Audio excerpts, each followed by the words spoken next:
notes in the recording that comes out of this session, but for actually doing the logistic work to make it hop up. The second part is, let me introduce myself. My name is Bob Polite. I work for a small consulting firm in Denver called Augenblick Polite and Associates, and we focus on both education funding, mostly evaluation a bit, and I'm very interested in early childhood education, and I serve on the Early Childhood Council of Boulder County School Board, or not school board, board. Second, there's been a group meeting for several months. It has evolved into the Longmont Early Childhood Community Coalition. Several members of that group are on this call and would be listening in. And it's at their behest that we decided a couple of weeks ago, or sorry, a month or so ago, to say, well, we had been sort of focusing on policy and big meetings and things, and then decided after the pandemic set in, we better ground ourselves in the experiences of the folks that are living through all this and talk to parents and providers. And this is the second of 3 parent meetings that will happen. The next one next week is with Wild Plum parents. And then we rotate into providers, and we will be doing that through the balance of June. So thank you all for joining, and I am going to start by introducing Melanie Piazza, and she will introduce the group of folks from the Family Village, but this is, and Melanie will describe it as a rather unique early childhood structure that we wanted to make sure was in this conversation that we were having. So Melanie, if you would want to introduce the concept to start with, and then the 3 folks that are with you in this, 4 actually, that we could kind of make that happen, and then I will start moderating the questions. Yeah, perfect. Well, I'm really glad to be here. I think most of you are somewhat familiar with Family Village, because if you're a part of this group, you're either a Family Village member or you were meeting at Family Village when this group was allowed to meet in person. So, but a lot of you may not know the story behind the village and what it is, because again, we always say describing this village is really challenging. So I think it helps to begin with the story. I was going to be a panelist, but I was lucky enough to have several of our members join us as panelists. So I'm bowing out of that task, and I'll tell a little bit of my story here. But so I was a stay-at-home mom by choice. I have a 7-year-old and a 4-year-old, and my family made tremendous sacrifices financially to be able to do that. But I feel really lucky that I had that choice. But what I found pretty soon into being a stay-at-home parent was that I was losing myself in ways that I hadn't predicted. And I never felt more isolated, under-resourced, and overwhelmed in my life. I think most parents can relate to that in some shape or form. But things intensified when we moved from California to Colorado now 5 years ago. When I found myself in the very precarious position of also becoming a caregiver to my terminally ill mother. So I was then taking care of a 3-year-old and a newborn, and a mom who needed to go to the ER and chemo visits. And I had to manage a diet that was really challenging for her and all of her medication, and say goodbye to her with my kids in tow. And that's when I started to lose myself in ways that felt almost dangerous. I started building this anger. And what I realized is I was angry that I was losing my mom at a young age, but really the heart of it was that I felt unsupported and alone. And I didn't have money to pay babysitters when I felt like I needed a break.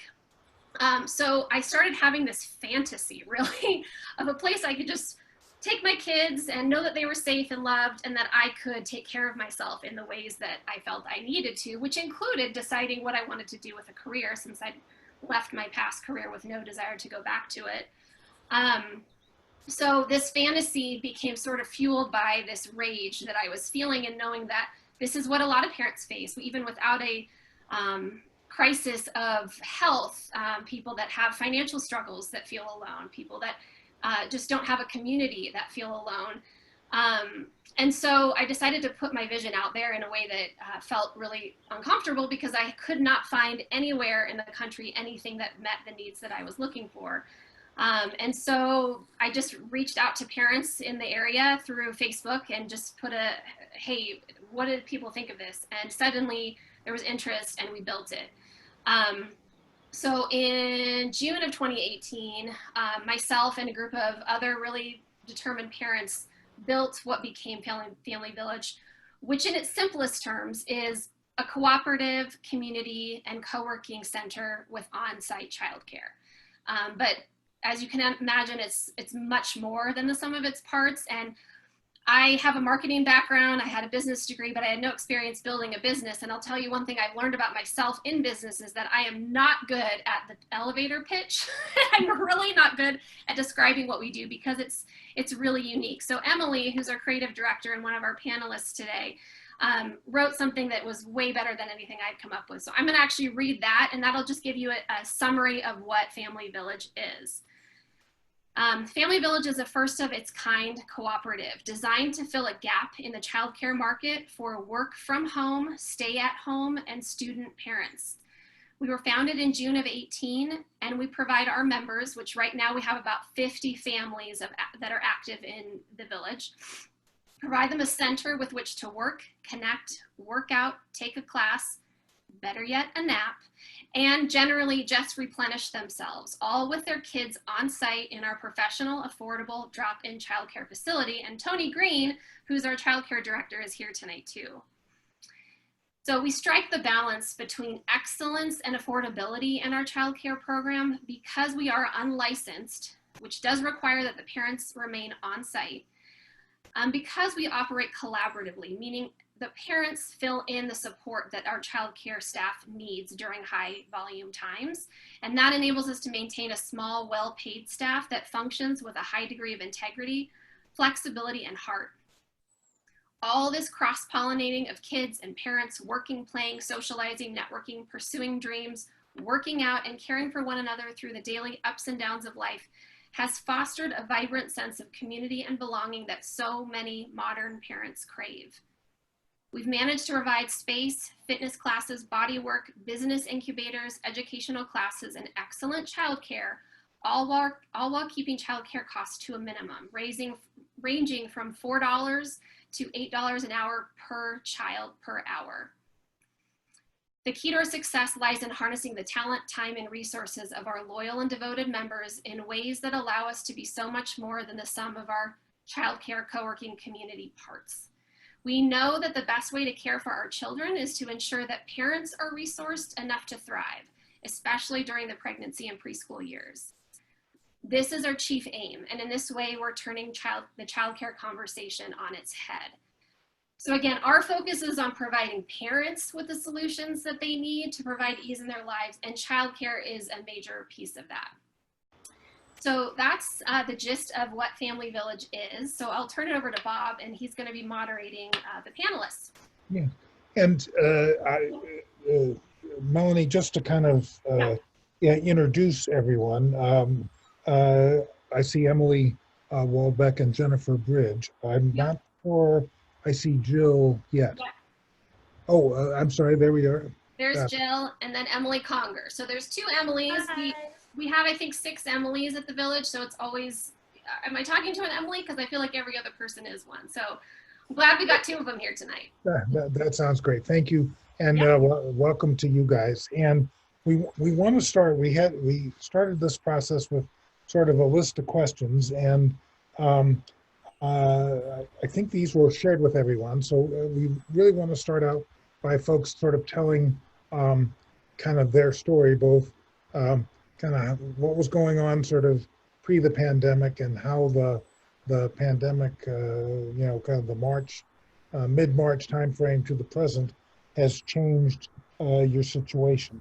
So I'm just going to randomly choose people. And Jennifer Bridge, your screen is highlighted, so it sounds like your mic is on and ready to go, but I'll rotate through all the other folks. I'm the winner. I get to go first. So I am to talk about the pre-COVID situation and then how it's changed my childcare. Yeah, and what your situation was and how Sure. it changed. So before all of this happened, I am a work from home parent. I have a photography business and another business that I run from home. So mostly I do all of my work, during nap time. And then I would also take my youngest daughter to Family Village, where I would then work in the co-working space, and my youngest daughter would be in the childcare program. So I was on site there for a couple of hours a day, 2 days a week, on average. And then after, the afternoon nap time hustle working. And then my husband is a school teacher, and my other daughter is in kindergarten. So she was in full day care or full day school. And then my husband was teaching at his school. So then when the shutdown happened, my husband started teaching from home. And then my daughter was learning from home. And then my 3-year-old was just sort of like, what happened? and then my work hours went from very structured to not happening because it was, like when I wasn't entertaining my 3-year-old and also teaching my 5-year-old, I was also, just trying to manage my business and the tiny bits of time that I could find, and which ended up, either being late nights or sometimes during nap if it worked out. But it was, a definite turning upside down of things. And then that structure piece has been missing, the whole time, of not really having that balance or that place to take my kids and to be separated from them, because as parents, they find you even if you're in your home office, they will seek you out. So that's been my situation. Well, thanks, and we'll rotate back and to ask how things look going forward in the future. But let's, if I could rotate to Emily W, and then rotate to Emily C after Emily W. Thank you. Sure. Yeah. So pre-coronavirus, I was staying at home with a 2.5-year-old daughter, and we would go to the village daily for 3 to sometimes 6 hours a day. She's only in childcare for 3 of those, but the rest of the time we'd be on site getting stuff done there, because very quickly upon discovering Family Village, I fell in love with what it was and then what I envisioned it could be. So I invested myself in growing the space and became one of the 3 folks who were staffing it on a daily basis and building that. So I was there very, very regularly. And then when COVID came along, I found myself home, usually by myself, most of the days with my kiddo. My husband's considered essential services, so he is out and about. And so it's really the 2 of us during the days, and my whatever work or anything else I need to do in my life for myself gets squeezed into nap times and after the rest of the family goes to bed. So my sleep schedule has gotten thrown off quite a bit, and I'm now regularly not going to bed till 11 or 1. And I find that what I'm capable of getting done for anything beyond my immediate home and family circumstances has been really greatly reduced. So that's mostly it. Hey, thanks. It sounds like you're putting in a big second shift,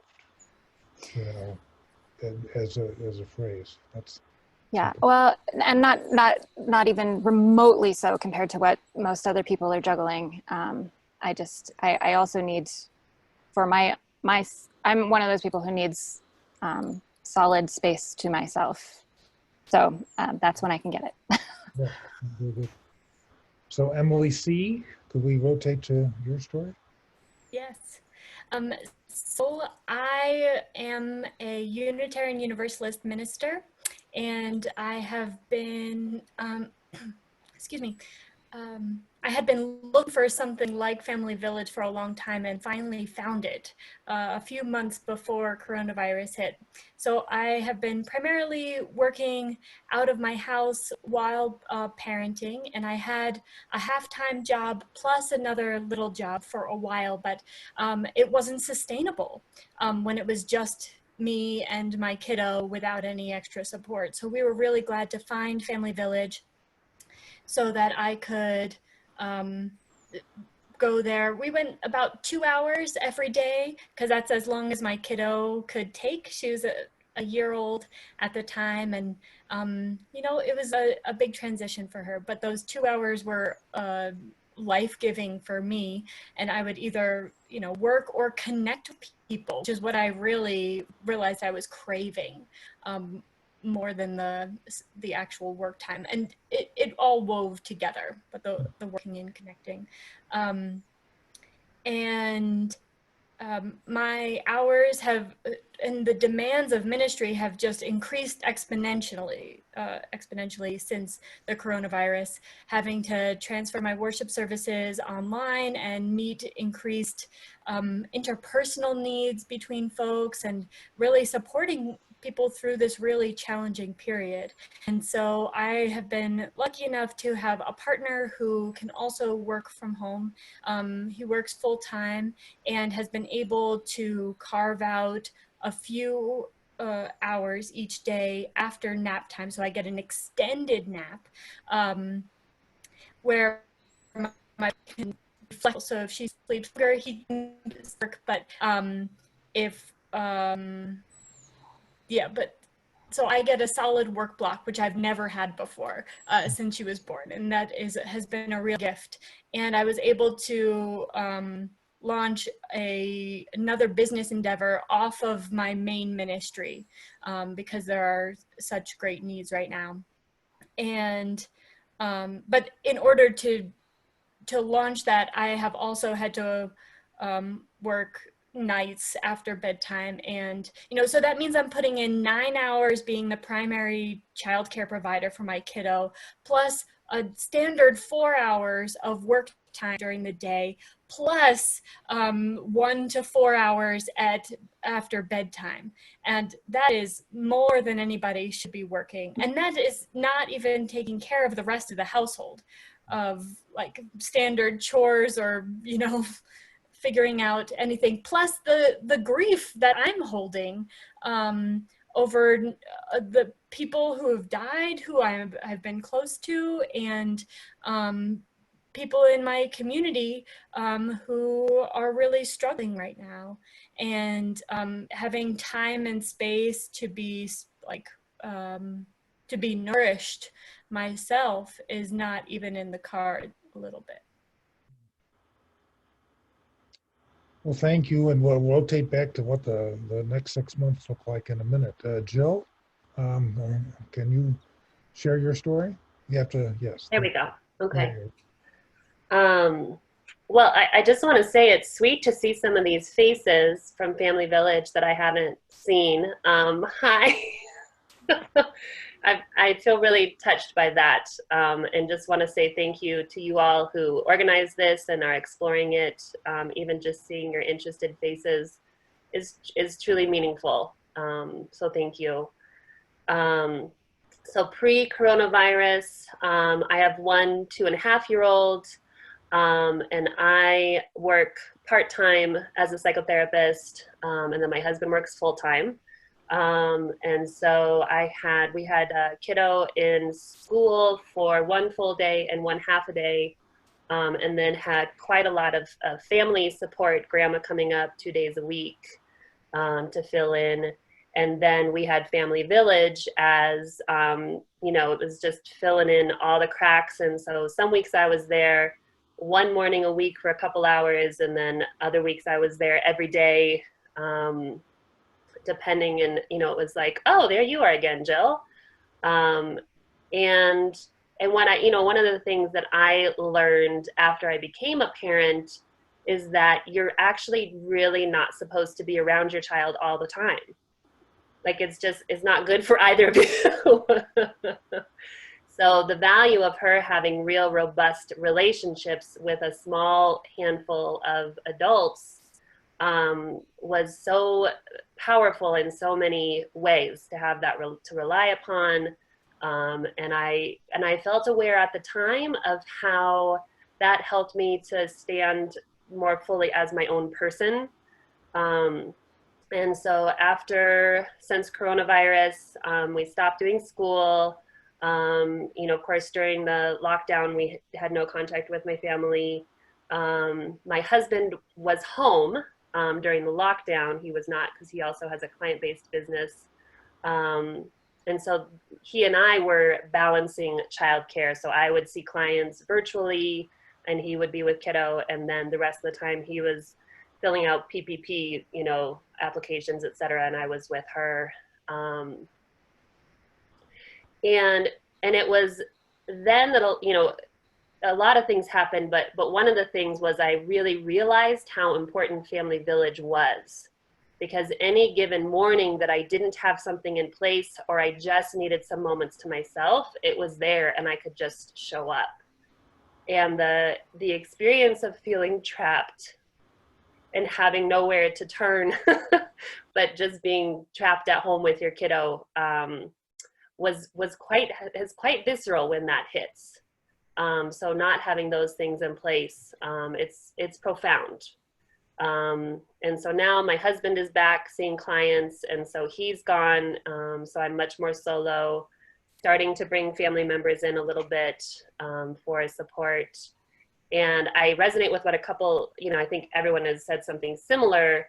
I just am getting to the essential stuff. I see clients, I tend to my daughter, household stuff, and it's like, I'm just exhausted otherwise. And so the tending to myself has dwindled to a minimum. So there's just a real degree of survival mode, I would say. Yeah. Well then, thank you, Joe. And that rotate around and an effort that worked well, that Richard sort of started a couple weeks ago, was let's go in the reverse order. So Jill, don't mute your phone, but ask a little bit about this conversation. What does 6 months look like to you? Between now and the end of the year, what challenges do you see coming, and especially as that relates to childcare? Yeah. And children. Yeah. A lot of that feels unknown. Like I said, my parents are starting to rotate back in for childcare, which is huge. And so it just gives my husband and I a little bit more flexibility to schedule work at the same time. And, they're in their late 60s. And so depending on how things go with the coronavirus, they might feel the need at any time to just pull back and go back into just being with the two of them at home alone. So that is kind of all we have at this point, and that's uncertain. Kind of hoping that we'll be able to return. Lucy was at Fairy Ring Garden, which is just a really wonderful in-home Waldorf preschool, ages walking to 5. And so, they're mostly outdoors and only up to 6 kids. And so, but again, it's this degree of uncertainty, right? It's like, we don't know how we're going to feel, if we're going to feel comfortable, especially if we're seeing my parents, and who knows what things could look like by then. So it's just this kind of a hope and a prayer. Yeah, and I think that the expectation, though, is we just have to keep making do with as little as possible, and know that it might come back to the two of us juggling it at any point. Yeah, that's what I'd say about that at the moment. Yeah, thank you. Emily C., would you kind of Sure. share your thoughts on that side? That future 6 months to the end of the year type of thing. Yeah, so similarly, we are also seeking family support right now, but both my partner and I have family in the Northeast, and no one is here in Colorado. And so we are going for 6 weeks to the Northeast so that we could be near family and have more support, because it's been really taxing. It's been, you know, okay a fair amount of the time, and then when it's bad, it's really hard. And so we're going to go and see what it feels like to live with, we're going to go live with my sister-in-law, and we'll see what it looks like. And we may ride out the rest of the coronavirus there, because we've gotten guidelines from the national office of my denomination that we're unlikely to meet in person for the next year. And so that's what I'm planning for, doing my ministry remotely for at least a year. And we, you know, we can ride it out, but not well, away from family. Very, very helpful, very thoughtful. Emily W., go back to you. Yeah, I second the uncertainty part. I keep trying to envision ways to safely reconvene the village in some kind of form. But right now, because of how much kids need contact and interaction and tangible experience with other humans, that just doesn't feel like a safe option, if it's even allowed, if we're even able to reconvene in the space that we have. So at this point in time, we also don't have family in the area. So it looks like it's going to be me figuring out how to be a single parent, which I can assure you was something I worked exceedingly hard at not experiencing going into motherhood. I knew very well, I knew two things about motherhood. I wanted to be around my kid, I wanted to be available to her, especially during the critical 0 to 3 years, and that I would be a terrible stay-at-home parent, a miserable one. So I am now in contact with a few other friends who have kids the same age as myself, trying to figure out some kind of micro village to kind of supplement here and there. And there's just so many factors to weigh in terms of points of contact and degrees of exposure and degrees of comfort and agreements and commitments that we're all weighing. But one thing that I feel pretty clear about is that I'm not comfortable with my kid at this age being socially isolated. That feels developmentally inappropriate. We're all making compromises. So there's some degree of that I am willing to accept, but at some point, her being alone without other kiddos for a year or something like that that doesn't feel like an option either. So I think that's, we may have visits from parents in RVs, so we might get little breaks here and there, but there's no real viable solution in a long-term, or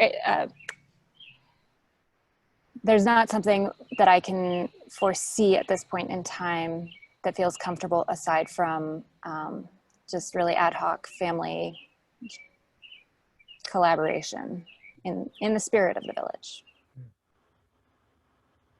Thank you. Jennifer? You have to take yourself off mute. Okay. I have to take a few deep breaths after hearing everyone else. It's like, wow, all of our realities are very challenging. And for the next 6 months, I mean, I had originally thought, in the beginning of this, when we knew we weren't going back to school, that we would just ride out the summer. I'm used to having my husband home. He's a teacher. We, have our summers together. That's normal. We'll go back to school in the fall. Everything will return to normal.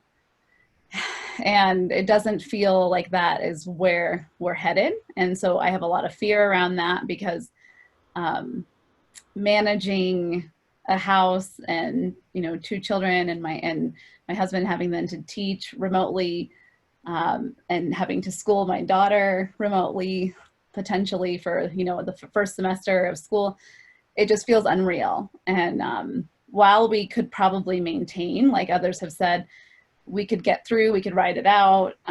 We do in fact have family nearby. I have a few sisters and my mother-in-law and sister-in-law. So we've done a little bit of, you know, family gatherings with them. And I feel comfortable with my kids, you know, if we needed to have care from family, we could arrange that. I also feel comfortable in small groups with friends and people who I know are also, you know, taking it fairly seriously. The quarantine, you know, for the most part have been taking it seriously. I also agree that children need to have space to be themselves too, and interactions to develop socially. And so for me, it's really hard to imagine the next 6 months being, you know, primary caregiver, teacher, maid, business owner, all the things, wife, you know, everything that I need to be, and with very limited support. The other conversation that I think we haven't touched on yet that I would really like to bring in is that all of us here in this panel have the wherewithal to get through this and can maintain. And we probably are of a socioeconomic status that we probably will be able to ride out this. What I'm concerned about mostly in that 6 months is that some children are not safer at home. And there are a lot of families who struggle when they struggle with money, they struggle with depression, anger, addiction, things that then their children are exposed to, and they're not going to be the most capable of being their child's teacher. So for the first semester of going back to school, it feels really scary to me to say to all of these parents and society at large, you have to keep wearing all these hats for months on end, and we don't know when it's going to stop. And that scares me for the children whose parents are not capable of writing this out. So, I mean, that's the fear that I have, that we won't be able to return to somewhat of a structured, you know, childcare program for our children or school structure for our children. I think that's all I have to say about it, but that's kind of what's been going through my mind about the next 6 months. Well, we want to rotate to 2 additional questions here, and then we'll turn it back to you guys to talk a little bit about the kind of the structural and policy implications you guys have thought up as you've put together the co-op. But the 2 questions really focus on, you know, this time that you spent at home with your children during this last period, and did you have access, especially the kiddos that were in school, and some of you I know don't have school-age kids, but even, you know, outreach through the village, the family village, did you have access to the needed technology to kind of follow along with your child's education? And were you able to kind of adopt any sort of learning strategies that seemed to work while you were at home? And this time, I do think I will look for volunteers, because not everybody might want to, or might either want to or have an answer to this type of question. Sure. Okay, Jennifer. Yeah, if no one else is chomping at the bit, I can go for it. Yeah, we have access to technology. Thankfully, we had probably more devices in our house than felt normal. And my daughter worked primarily off of an iPad, and we used a program called Seesaw that her teacher set up, and that was where her curriculum was based. So every day we would open that up and we would go through the activities, typically in the morning. So we had, you know, kind of a balance of like morning we'd get up, get ready, try to treat it like a school day, so that she was sitting down and ready to work around 9:30, which would be typical for a school day. So we tried to create structure around that as much as we could. And then we would use a lot of the strategies that the teacher sent home for, you know, what was appropriate for her to be focusing on, and like what reading and writing should look like for her and how many minutes a day and that sort of thing. So we followed pretty closely along with what the teacher was recommending. And then we would try to join some of the social Zoom calls that Family Village would put together. Tony would host a few read out louds. Another member's daughter would read aloud, which was really neat to see an older student reading to the kids. So we tried to join a few things like that, maybe play dates with friends just so they had some social interaction. Our gymnastics studio actually created a virtual gymnastics for our kids. So that was kind of cool. We would have something, you know, for them to do once a week. So I felt like we, you know, technology wise and learning wise, it was available, and we, you know, used all the things that were coming at us. You muted. I can jump in. There we go. Okay, go ahead, Emily. We obviously didn't have the kind of programming because my kid was so little, so she's not in school. We do have access to the necessary technologies had we been in that situation. What I have learned is that technology is not a great resource for toddlers. They don't connect to people that they love via the screen. So you get a minute and a half of attention, and then they're checked out. So unless it's animated, moving, and music based, it does not grab her attention. So, and we have one device, we don't have a TV. So anytime I was trying to use that for her, disabled me from being able to do any of the work that I was trying to do. So it's not a either or for us. Very good. Emily or Jill? I'll say just ditto to everything Emily Waldeck just said, except we do have multiple devices, but everything else is spot on. Yeah, I'll chime in just because I haven't heard this spoken to too much yet. So, you know, similar situation, didn't have a curriculum to have to deal with. So just so grateful for that. And we have, you know, a couple of different, like 2 different laptops in the house. So that wouldn't have been a problem. We use technology to like FaceTime with my parents pretty regularly. And that was a meaningful way to connect with them. And, you know, for what it's worth, just to put in my voice as a parent who takes keeping technology away from my kid very seriously, you know, if Lucy was older, I think we would, I feel pretty strongly, we would still make the choice to either homeschool or just put off schooling instead of doing it online. I'm not saying that's better. I'm just saying that that's like aligning with our values and what, you know, we've chosen to make important. And so you know, that's in my mind, it's like parents who are really prioritizing just keeping that for like later in the kid's life, I guess. That's a problem with the online schooling, where there's this need to connect with technology and the things that we know about that potentially being problematic for development and attention spans and that kind of thing.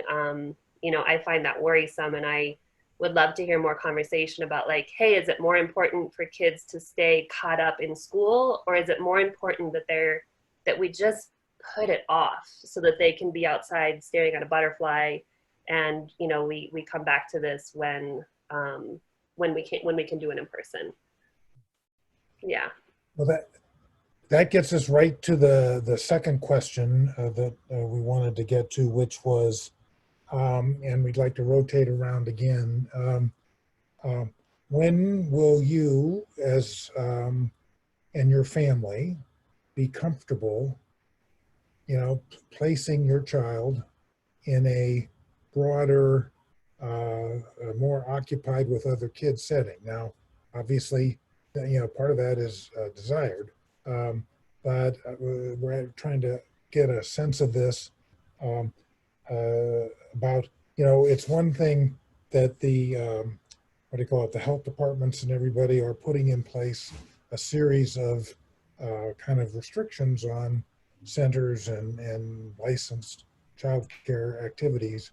But we wanted to make sure we rotated around with all of our parents to see, that we're talking to see, you know, could you put into a sentence or two what would make you feel comfortable, or when might you think you will be comfortable re-entering the quote unquote public space of schooling or early childhood? And anybody who wants to go first, just raise your hand. I'm happy to jump in on that. I'm going to fail miserably at only doing it in 1 or 2 sentences, so I'll apologize in advance for that. It's not my strong suit. So as I said, we are hoping that it could feel right to start back up in the fall, and that has everything to do with the place that we're at. You know, like I said, it's only 6 kids at most. They're outside as much as possible, and so we know that those are both, you know, positive factors when it comes to not transmitting. Like, all the parents are in touch with each other, and so we were in good communication about each other's habits and like to what degree people were abstaining from, you know, just staying like safer at home, etc., those kinds of guidelines. And that being said, I'm hoping that that can feel right, you know, and as we get further into this, of course, we get more refinement and more information around what can we actually do that's working, what do we need to not worry about as much as we kind of, you know, thought we did. So I guess for me, a big thing is like, I trust that the guidelines that are being put in place are the good and the right ones. And my hope is that we'll have the information that we need to be like, okay, we can feel confident that this is a you know, a level of risk that's like minimal and what we're willing to take. And to a certain degree, I'm not sure exactly what that would, what that'll look like in detail. Good. Emily's or Jennifer? Sure, can I go, or is one of the Emily's ready? Okay. I really like how Jill phrased that, and I think that's sort of where I'm at. I would feel comfortable going back to an environment that I know where the protocols are in place and that people are taking it seriously. And I mean, all we can do as parents is, you know, even just educating our children on how, and I know that this, for little ones, it's not possible yet, but as kids get older, you know, educating them a little bit around that. I also think that a way that we can, at least in my role as a parent, is to boost our immune systems and to really help our kids' immune systems through, you know, good nutrition and gut health and things like that, so that we reduce our chances of catching things. So I like the idea of like really making our health and our nutrition a priority along the way, so that if we do re-enter public spaces, that my kids are a little bit more protected, maybe, and that, you know, we just take precautions and we follow whatever the CDC guidelines and the WHO guidelines end up being, and then, yeah, be able to make the decisions for ourselves. If you want to send your kid to school and you feel comfortable, great. If you don't and you would rather homeschool and that helps reduce the capacity of the schools, that would be great too. I mean, I think it just, yeah, it'll just depend on when we get there. Yeah. Good. The Emily's? Who would like to go first? Yeah, I wish I had a more solid answer to this. I mean, my kiddo, who's now 1.5, is terrible at social distancing. Like, probably the worst person you would find. You know, she runs up to people and is just so excited that other people are in the world. And I don't want to teach her that other people are scary or people that she shouldn't be around.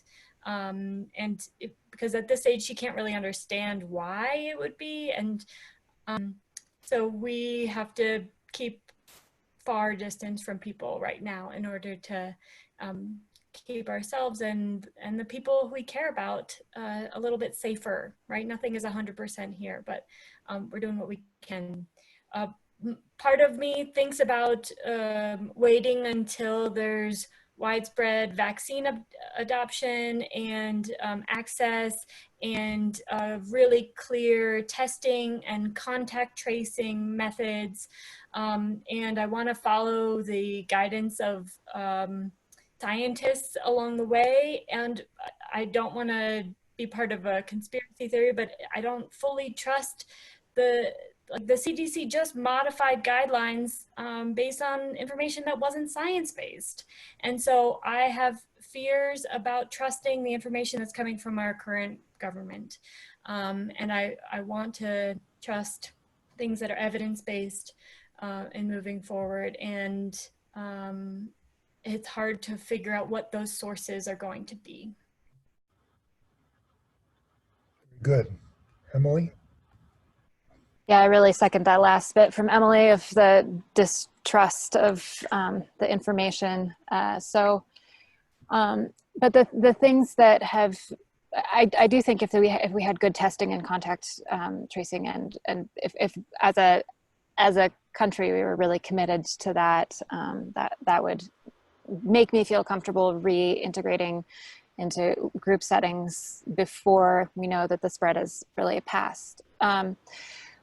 But if, you know, as we're navigating this in-between space, the things that have really felt non-negotiable for me are I'm not willing to put my kid back in a situation where there's partitioning and segregation of kids. If they're in a little bubble and there's another kid in a little bubble, that I would rather her be in a little bubble with us than in a little bubble learning whatever she's learning about that.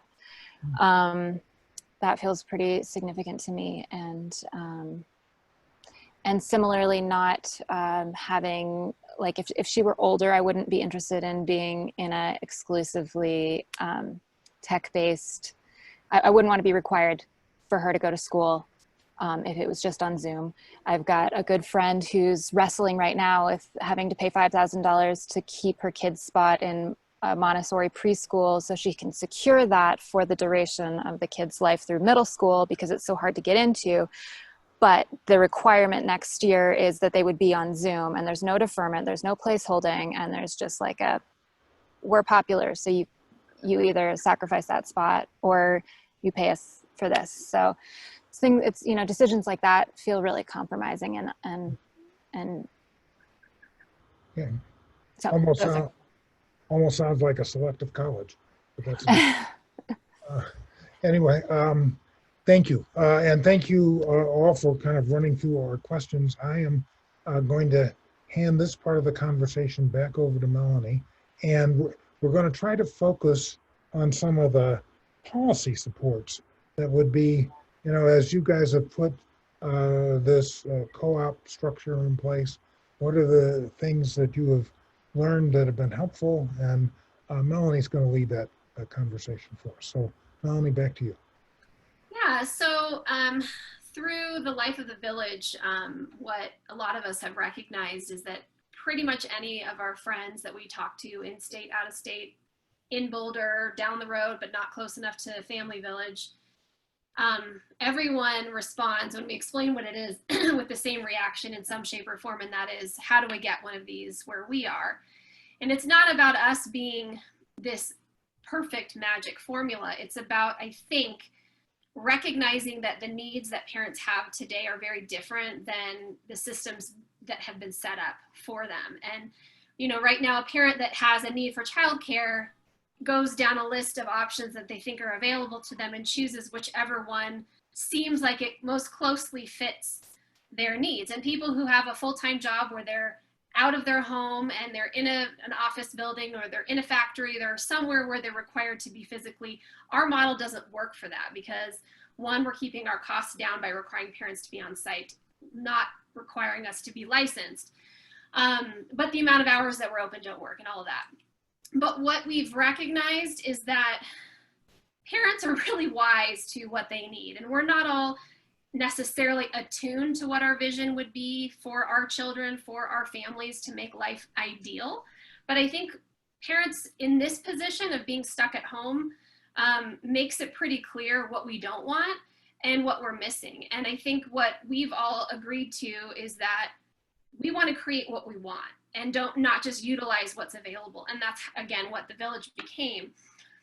But today, now that we don't have this overarching feeling of security, for those of us that are, again, privileged and blessed enough to not have to send our kids to childcare without losing our livelihoods,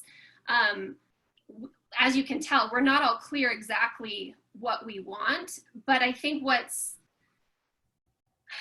we keep hearing people talk about is, again, building little circles of people that we can feel like we can entrust. And a childcare, a daycare facility. I talked to my son's preschool teacher yesterday. I'm like, Rachel, you can protect the kids as much as you want to within your walls, but we have no idea what parents are doing outside of those walls. And that feels like a really uncomfortable position to be in, to have to start judging who's going out and who's exposing themselves and who's not. But that's the reality of where we're at, because we're afraid and we don't want to put our families or extended families' lives in jeopardy. So there's this idea of collectively building things that work based on shared values. So people that are citing, hey, we're only going to be with each other, we're not going to be exposed to other people. Or, hey, we're comfortable with walking into a grocery store versus someone who's not. A group of us from the village had, before all this started, working on creating a consulting firm. Very new, we don't even have a freaking name, we can't come up with a name, but we're working to figure out how it is that we can help other communities create these unique models that meet more parent needs. Again, like, we're all working, most of us are working from home right now. But even before this, Boulder County had the highest population of remote workers in the country. So the shift has already been happening. Parents don't necessarily need 9 hours of childcare a day. And what a model like ours was able to do is provide those bits and pieces on demand for parents who run their own businesses or have jobs that enable them to, you know, sometimes get work done while the kids are napping or while they're playing outside, but other times need that private time. So again, like what we keep talking about is, how can we, now that this has become an issue that isn't just about little communities needing space like a village because their needs of their specific jobs are not being met by the childcare options. Now, most people who are, again, given the ability to work from home are in that position. So how can we start to provide these solutions that are not, again, besides the village, we haven't seen built anywhere else in the country. So I do know, I think, Megan, are you on?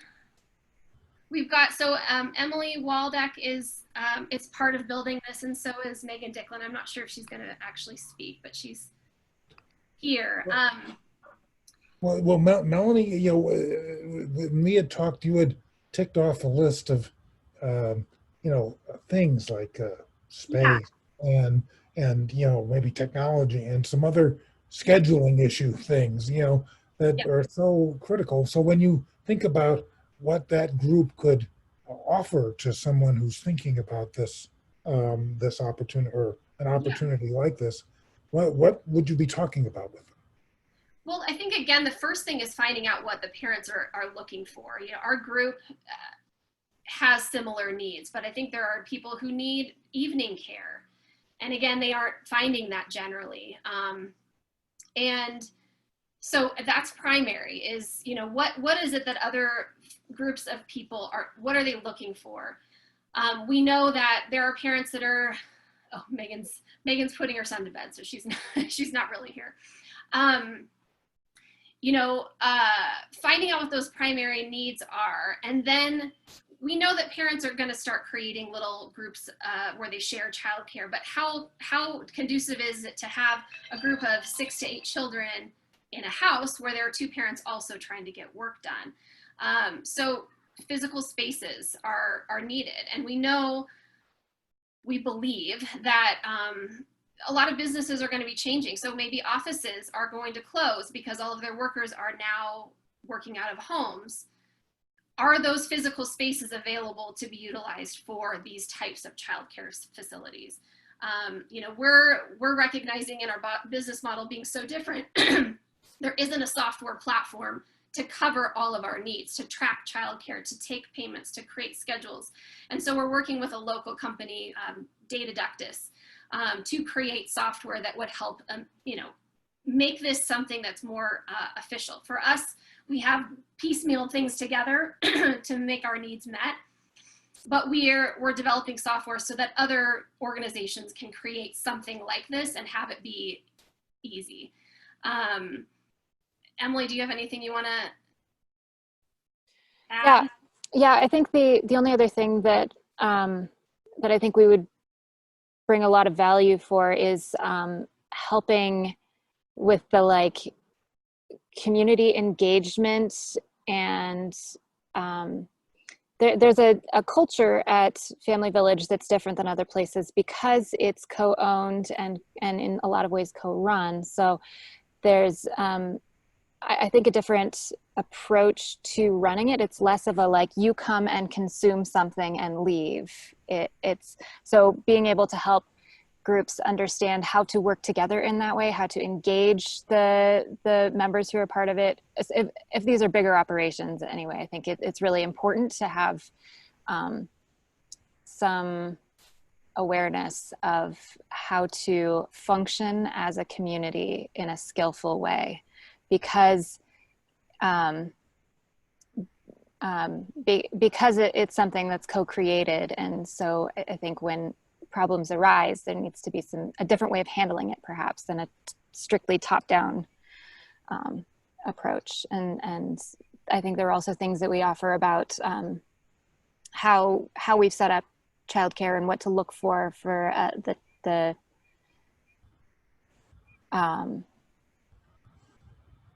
we've just put together a lot of policies and protocols that are transferable, and being able to offer those to help people jumpstart it seems useful. So. Well, I'd offer, if anybody wanted to say one final, and this time it is one sentence, word around the horn, we could do that. It's now 8 o'clock and we've come to the end of our time, but maybe starting with Jill, even though I know you said you can't do one sentence, but I mean, if you could do one sentence, that'd be great. And Emily's and Jennifer, and then we'll end with Melanie. Well, I'm always down for a good challenge. I don't know if this is totally relevant, but I just want to speak to it. One thing I find myself longing for is messaging that is specifically geared towards parents on how to approach issues directly related to coronavirus. Like if one parent thinks they have it, you know, what's the flow chart of what you do and how you handle that, you know, with kids around.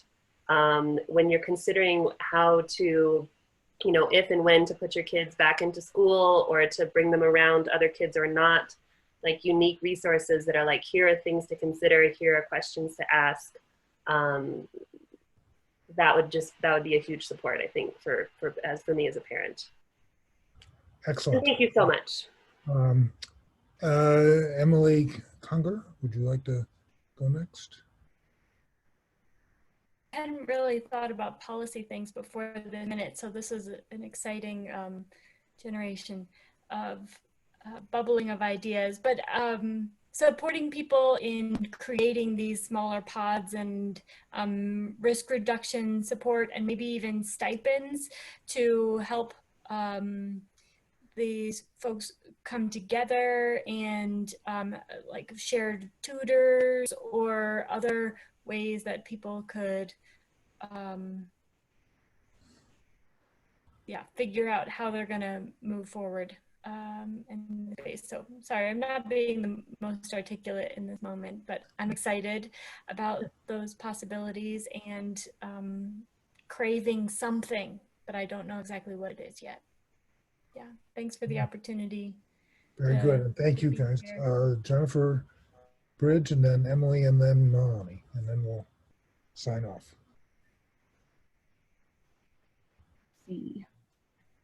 Sorry, I am unmuted. Sorry.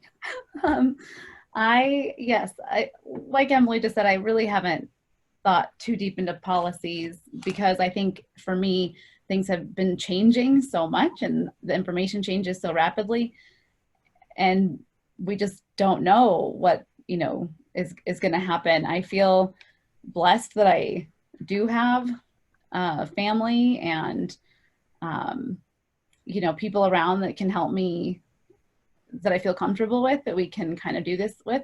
I still would love to figure out a way to be able to run my business without having the sacrifice be those late nights and the sacrifice to my health to do that.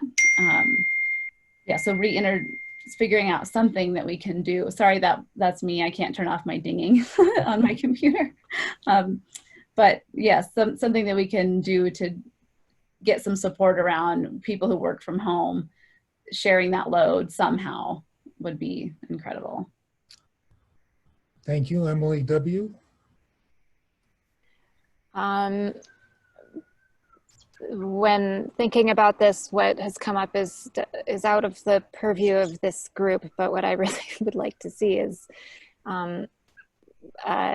change on a systemic level around the value of caregiving. And so seeing sizable financial stimulus coming to families to support the process of coming together and doing these things, and in general on an ongoing basis beyond this. And I guess that's more what I'm wanting, is to have different. I don't have an articulate answer for this either. Thank you. And then Melanie, you got the last sentence. I'm going to actually give my moment to Megan Dicklin, who's also a village member that just joined us. Megan, if you want to unmute yourself, I think you can take the final word. Oh, thanks. And I have been listening as I was putting our son to bed, and just really wonderful to hear from all of you guys and see all your faces here. I think from a policy standpoint, something that I keep hearing echoed from all of us is that we don't know exactly what we need, but we know there's something that is necessary, especially during this time. And I think from a policy standpoint, it is about, bringing mothers together like this. I really thank you for bringing this panel together, because it is about hearing from us, and probably finding the time to do it when we're all fresh and have a little bit more time to ask those kind of probing questions. When you get all of us together in a room at Family Village, it's amazing the insight that comes when you get some space from your kids. It's not the end of the day. And the questions that are asked, and we really just get to probe and have come up with some really great concepts and what ifs, and this would be incredible if this was available. So I think that's just the thing I'd like to leave us all with, is that this is a wonderful start. And I think the biggest thing is just to keep the conversations happening with mothers and finding the ways to bring those mothers together and give them the space to talk and really dive further, because I think there's a lot of insight and wisdom in this group right here to help guide that policy with probably just some more time and space, from our kids and all of that. Well, very good, everyone. Thank you so much. First of all, I want to again thank Melanie and the 4 or now 5 folks from Family Village that were able to join us this evening. As I mentioned earlier, this was the second visit with parents. We visited with the parents involved in the El Paso program 2 weeks ago, and next week we are going to have the parents associated with the Wild Plum Center to have a similar sort of conversation. So we want to thank the sponsoring organizations, the Longmont Early Childhood Community Coalition and the Early Childhood Council of Boulder County. As I mentioned earlier, the session was recorded, so it will be available. Secondly, both Darcy and Kathy Hall will be working on a summary notes that will be shared widely, and that will be quite helpful to bring this conversation to folks who weren't able to attend this evening. So thank you so much, and join us next week if you have the opportunity. And with that, we can shut down the meeting. Thank you all. Thank you for having us. Thank you so much for listening. Thanks, Family Thank you for Village hosting this. team. And thank you, Bob, for a good job again. Yeah. Thanks, Bob. Thank you all. Good night.